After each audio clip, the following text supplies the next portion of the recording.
Bismillahirrahmanirrahim. Assalamualaikum. Semoga kita baik-baik saja dan semoga kita masuk surga. Amin. Ahmad Yani, pahlawan nasional Indonesia. Jenderal TNI Anumerta Ahmad Yani adalah Menteri Panglima Angkatan Darat setingkat KSAD yang merupakan salah satu pahlawan revolusi yang gugur sebagai korban tragedi gerakan tanggal 30 September karena dibunuh dalam gerakan tanggal 30 September saat penculikan dari rumahnya. Ahmad Yani lahir di Jenar, Purwodadi, Purworejo pada tanggal 19 Juni tahun 1922 dari pasangan M. Wongsorejo dan istrinya Murtini. Keluarga ini bekerja di sebuah pabrik gula yang milik seorang Belanda. Mulanya Ahmad Yani menempuh pendidikan HIS di Purworejo hanya sampai kelas 1, ia pindah ke HIS Magelang sejak kelas 2. Ahmad Yani menamatkan HIS pada 1935 di Bogor dan meneruskan hingga Mulo. Ia pindah ke Jakarta untuk menempuh sekolah AMS tapi terhenti karena Perang Dunia II. Pada tahun 1940, Yani meninggalkan sekolah menengah untuk menjalani pendidikan wajib militer sebagai tentara Hindia Belanda. Sebagai calon perwira, ia mengambil kecabangan bidang topografi militer di Malang, Jawa Timur, tetapi pendidikan ini terputus karena invasi Jepang pada tahun 1942. Di tahun yang sama, Yani dan keluarganya pindah kembali ke Jawa Tengah. Ketika Hindia Belanda jatuh ke tangan Jepang, ia sempat ditangkap oleh pasukan Dai Nippon di Cimahi. Namun ia bebas dan Ahmad Yani kembali ke Purworejo. Pada tahun 1943, ia bergabung menjadi anggota Peta Pembela Tanah Air yang dibentuk oleh penguasa Jepang waktu itu dan menjalani pelatihan lanjut di Magelang. Setelah menyelesaikan pelatihan ini, Yani meminta untuk dilatih sebagai komandan peleton peta dan menerima pendidikan di Bogor, Jawa Barat. Setelah selesai, ia dikirim kembali ke Magelang sebagai instruktur tentara. Pada tanggal 5 Desember tahun 1944, ia menikah dengan Bandiah Yayuruliyah, yang dulu pernah menjadi guru mengetiknya. Dari perkawinan ini kelak mereka dianugerahi 8 orang anak. Setelah kemerdekaan Indonesia, Yani bergabung dengan Tentara Republik yang baru terbentuk untuk berjuang melawan Belanda yang membonceng sekutu. Selama bulan-bulan pertama setelah proklamasi kemerdekaan, Yani memimpin batalion tentara dan menang dalam pertempuran melawan tentara Inggris di Magelang. Yani kemudian juga mempertahankan Magelang dari tentara Belanda dan mendapat julukan Juru Selamat Magelang. Pencapaian yang juga menonjol dari karir Yani di masa ini adalah serangkaian serangan gerilya yang digencarkan pada awal tahun 1949 untuk mengalihkan perhatian tentara Belanda, sementara Sri Sultan Hamengkubuwono ke-9 dan Letnan Kolonel Soeharto mempersiapkan rencana serangan umum tanggal 1 Maret tahun 1949 di Yogyakarta. Setelah pengakuan kedaulatan Indonesia oleh Belanda tahun 1949, Yani pindah ke Tegal, Jawa Tengah. Pada tahun 1952, ia mendapatkan tugas untuk memadamkan pemberontakan Darul Islam atau Tentara Islam Indonesia yang ingin mendirikan negara agama berdasarkan syariat Islam di Indonesia. Untuk menghadapi DITII, Yani membentuk pasukan khusus bernama Banteng Riders. Dalam kurun waktu 3 tahun, pemberontakan DITII di Jawa Tengah berhasil dipadamkan. Banteng Riders juga berperan dalam hal lain, seperti memberantas PRRI, Permesta, dan pembebasan Irian Barat. Pada Desember tahun 1955, Yani berangkat ke Amerika Serikat untuk belajar di Komando dan Staf Umum College, Fort Leavenworth, Kansas. Kembali pada tahun 1956, Yani dipindahkan ke Markas Besar Angkatan Darat di Jakarta di mana ia menjadi anggota staf umum untuk Abdul Haris Nasution.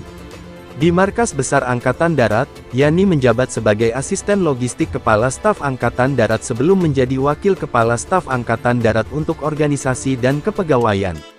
Pada bulan Agustus tahun 1958, ia memerintahkan operasi tanggal 17 Agustus terhadap Pemerintah Revolusioner Republik Indonesia di Sumatera Barat. Pasukannya berhasil merebut kembali Padang dan Bukit Tinggi, dan keberhasilan ini menyebabkan ia dipromosikan menjadi Wakil Kepala Angkatan Darat Kedua Staf pada tanggal 1 September tahun 1962, dan kemudian Kepala Angkatan Darat stafnya pada tanggal 28 Juni tahun 1962 dan pada tanggal 21 Juli tahun 1962 sebutan Kepala Staf Angkatan diubah menjadi Menteri Panglima, sehingga menjadi Menteri Panglima Angkatan Darat yang langsung bertanggung jawab kepada Presiden. Jenderal Abdul Haris Nasution sebagai pendahulu Jenderal Yani diangkat menjadi Menkohan Kamkasab, Menteri Koordinator Pertahanan Keamanan Kepala Staf Angkatan Bersenjata. Ahmad Yani memegang posisi ini hingga ia gugur dalam G30S. Sebagai presiden, Soekarno bergerak lebih dekat ke Partai Komunis Indonesia (PKI) di awal 60-an. Yani yang sangat anti-komunis, menjadi sangat waspada terhadap PKI, terutama setelah partai ini menyatakan dukungannya terhadap pembentukan kekuatan kelima selain keempat angkatan bersenjata dan polisi, dan Soekarno mencoba untuk memaksakannya nasakom nasionalisme agama komunisme doktrin di militer. Keduanya, Yani dan Nasution menunda-nunda ketika diperintahkan oleh Soekarno pada tanggal 31 Mei tahun 1965 mempersiapkan rencana untuk mempersenjatai rakyat. Pada dini hari tanggal 1 Oktober tahun 1965, gerakan tanggal 30 September mencoba untuk menculik 7 anggota staf umum Angkatan Darat. Sebuah tim dari sekitar 200 orang mengepung rumah Yani di Jalan Latuhahari nomor 6 di pinggiran Jakarta Menteng, Jakarta Pusat. Biasanya Yani memiliki 11 tentara menjaga rumahnya. Istrinya kemudian melaporkan bahwa seminggu sebelumnya tambahan 6 orang ditugaskan kepadanya.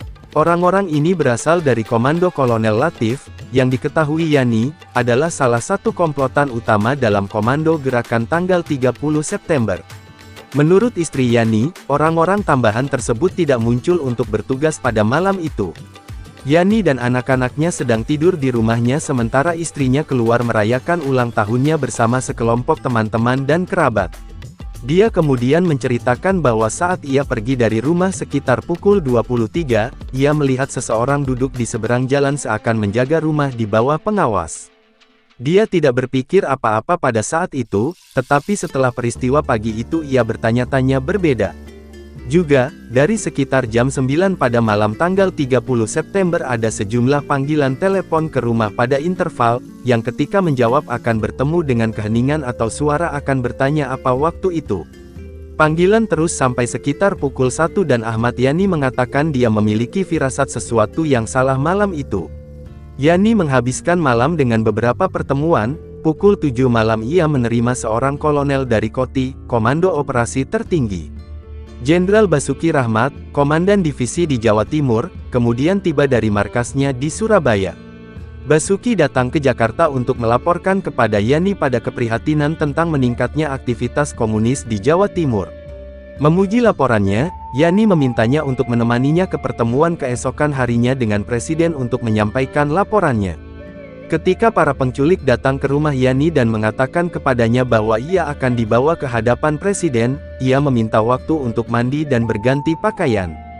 Ketika penculik menolak, ia menjadi marah, menamparkan salah satu prajurit penculik, dan mencoba untuk menutup pintu depan rumahnya. Salah satu penculik kemudian melepaskan tembakan, membunuhnya secara spontan. Tubuhnya dibawa ke lubang buaya di pinggiran Jakarta dan bersama-sama dengan orang-orang dari jenderal yang dibunuh lainnya, disembunyikan di sebuah sumur bekas. Tubuh Yani, dan orang-orang korban lainnya, diangkat pada tanggal 4 Oktober dan semua diberi pemakaman kenegaraan pada hari berikutnya, sebelum dimakamkan di Taman Makam Pahlawan di Kalibata. Pada hari yang sama, Yani dan rekan-rekannya resmi dinyatakan pahlawan dari revolusi dengan keputusan Presiden nomor 111 Koti 1965 dan pangkatnya dinaikkan secara anumerta dari Letnan Jenderal untuk bintang keempat umum Indonesia, Jenderal Anumerta. Ibu Yani dan anak-anaknya pindah dari rumah setelah kematian Yani. Ibu Yani membantu membuat bekas rumah mereka ke museum publik yang berdiri sebagian besar seperti itu pada Oktober tahun 1965, termasuk lubang peluru di pintu dan dinding, dan dengan perabot rumah itu waktu itu. Saat ini, banyak kota di Indonesia memiliki jalan dengan nama Jenderal Ahmad Yani. Selain itu namanya diabadikan untuk Bandar Udara Jenderal Ahmad Yani di Semarang. Nama besar Jenderal Ahmad Yani juga digunakan sebagai nama dua buah universitas di Indonesia, yaitu Universitas Jenderal Ahmad Yani yang berada di Cimahi, Universitas Jenderal Ahmad Yani Yogyakarta yang berada di Yogyakarta. Kedua perguruan tinggi tersebut berada di bawah naungan Yayasan Kartika Eka Paksi yang merupakan yayasan yang dimiliki TNI Angkatan Darat di mana beliau mengabdi. Riwayat jabatan: 1. Komandan Seksi 1 Kompi 3 Batalion 2 1944 sampai 1945. 2. Komandan Batalion 4 Yani Resimen 14 Magelang 1945 sampai 1948. 3. Komandan Brigade Diponegoro dari Divisi 3 tahun 1948 sampai 1950. 4. Komandan Wekreise WK2 Kedu tahun 1950 sampai 1951. 5. Komandan Batalion Banteng Riders tahun 1951 sampai 1953. 6. Komandan Resimen 12 Wijaya Kusuma tahun 1951 sampai 1956. 7. Asisten 2 Operasi tahun 1956. 8. Deputi I Operasi tahun 1957. 9. Komandan Operasi tanggal 17 Agustus tahun 1958. 10. Deputi 2 Pembinaan tahun 1960. 11. Deputi KSAD untuk wilayah Indonesia bagian timur tahun 1962 sampai 1963. 12. Menteri Panglima Angkatan Darat tahun 1963 sampai 1965. Sumber https://it.m.wikipedia.org/w/index.php. Titel sama dengan Ahmad Yani dan Divonli sama dengan True.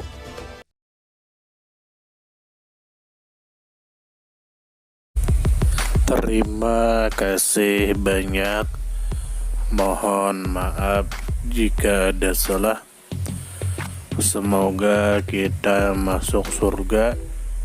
Semoga kita semua disehatkan badan, dilancarkan rezeki, dikabulkan segala hajat. Terima kasih banyak. Sampai bertemu di pertemuan selanjutnya. Salam damai. Terima kasih. Semoga kita baik-baik saja. Mohon maaf. Terima kasih, semoga kita baik-baik saja. Mohon maaf.